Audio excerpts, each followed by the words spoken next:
Wisdom of Solomon chapter 17. For great are your judgments, and hardly to be described, therefore the unruly souls were wrong.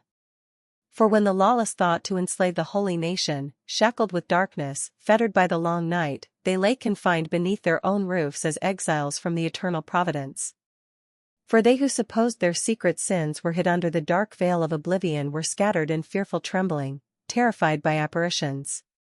For not even their inner chambers kept them fearless, for crashing sounds on all sides terrified them, and mute phantoms with somber looks appeared. No force, even of fire, was able to give light, nor did the flaming brilliance of the stars succeed in lighting up that gloomy night.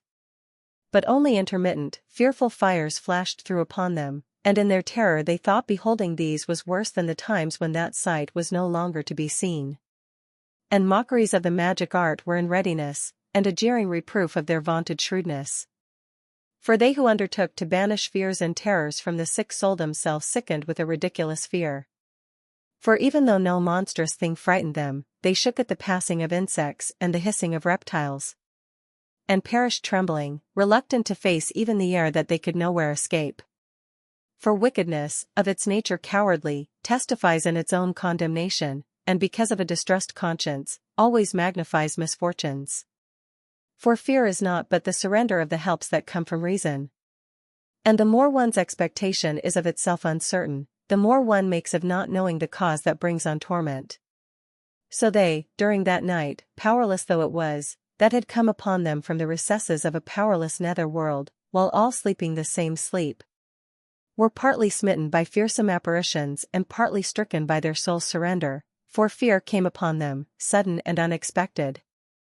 Thus, then, whoever was there fell into that unbarred prison and was kept confined. For whether one was a farmer, or a shepherd, or a worker at tasks in the wasteland, taken unawares, he served out the inescapable sentence. For all were bound by the one bond of darkness.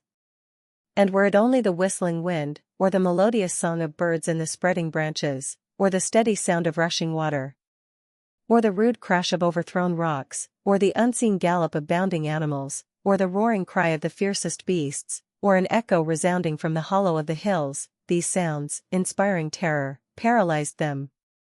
For the whole world shone with brilliant light and continued its works without interruption.